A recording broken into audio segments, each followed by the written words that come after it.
Hello, everybody. Welcome to my BookTube channel, Marlicia's Meanderings. I am Marlicia, also known as Marlicia Muses, and today I'm here to talk about a BookTube read-along that is originating with Kevin Toole Reads, and it's called Indie Authors in August, I believe is what it's called, Indie Authors in August. So what we're doing is, for the month of August, we're reading authors who are independent authors or who are published with self-publishing and things like that. Not the big publishing houses, but they self-published or have, smaller publishing houses in independent, self-published, things like that.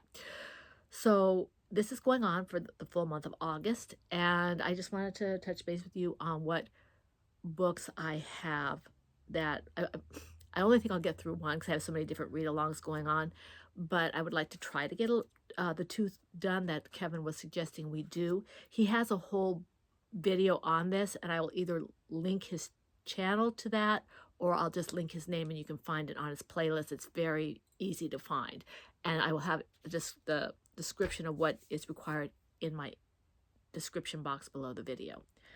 Okay, so the first one I'm reading, Talia and I are actually reading this together, and Talia is Talia Nerds Out. It's called Just Stab Me Now by Jill Borup, and I'm not sure if that's her real name or not,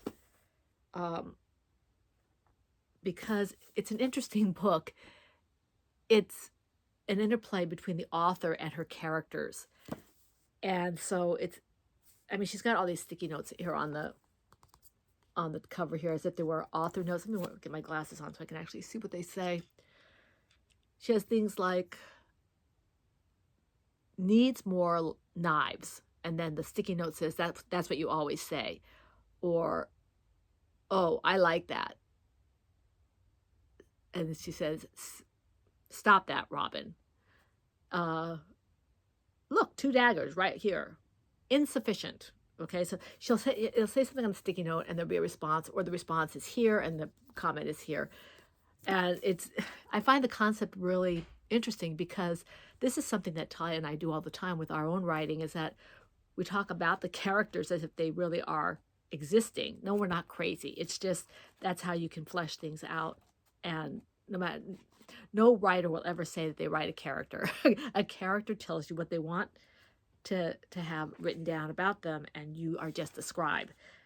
And this is put out by Sword Lady Books, so definitely an independent publisher.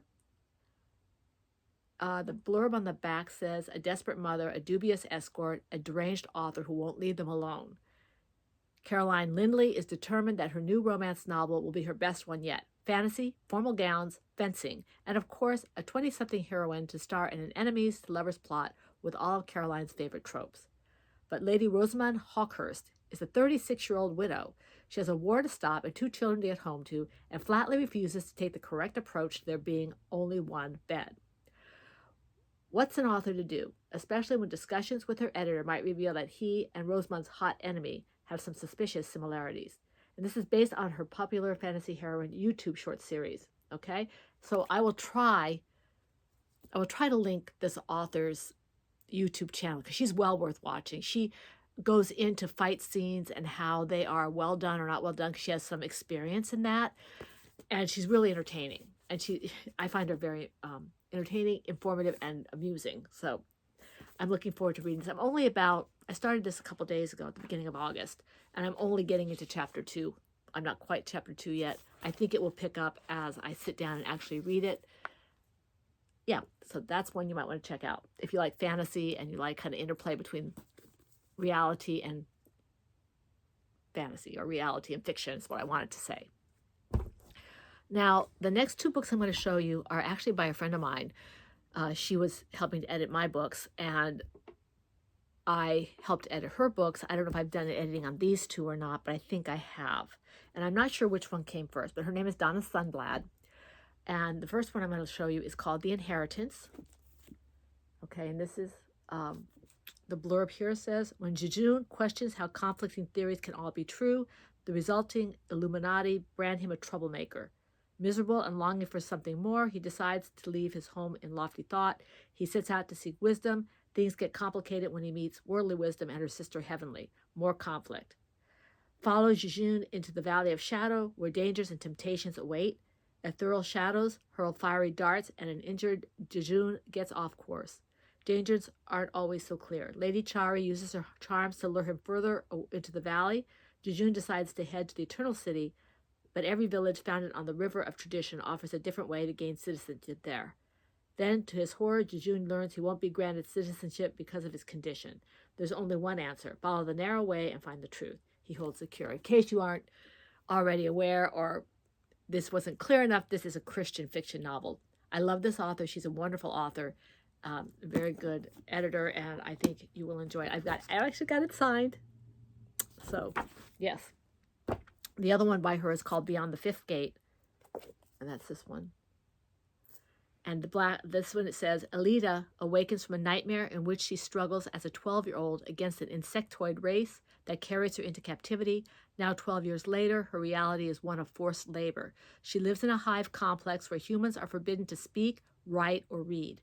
The promise of freedom swells when the prophetic conjunction of 5 planets marks the long-awaited Kamali cycle.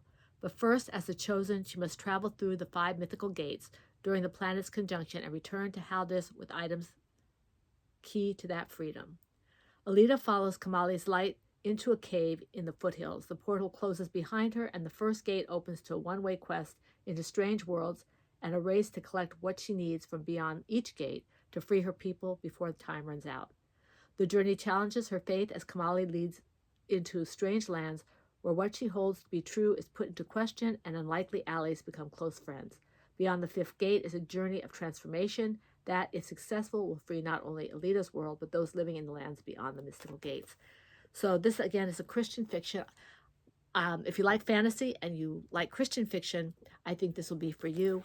I know this author. There will be no swearing. There will be no situations in it. And it's very entertaining. She's a very talented writer, I think. So, and that, of course, is my own personal point of view. But she is found on Amazon. Yes, this is a shameless plug for my friend. I'm sorry. Yes. Okay. Okay, so her name is Donna Sunblad. And these 2 books I may read for this, or I may hold on to it for the next time around, or I may just read it later and give you reviews. And the last one is also a friend of mine from a different writers group. It's called Message in a Fortune Cookie. Sorry about that. Message in a Fortune Cookie by Steve Pulley. Okay. And this is a little different. Here are 60 semi-inscrutable short stories and poems from the Fortune Cookie mind of Steve Pulley. And that's a picture of Steve. Okay. I don't know if you can still get this or not, but this is put out by Lulu.com. I don't know if Lulu's still doing it. Again, this one's signed. I don't know if Lulu is still doing printing or not. Maybe somebody else who is more currently writing than I am would be aware to say so. And I think I've read most of these. I know I commented on several of these in our writing groups. But I wanted to have this because I wanted to have something to remember our writing groups together. So, yeah. So I have 4 books. I also have another couple of books, but I'm not sure if they're indie published or not, by a friend of mine whose daughter is also a writer. I won one of her books and bought the other one, but I'm not sure she's indie published, so I don't want to mention her.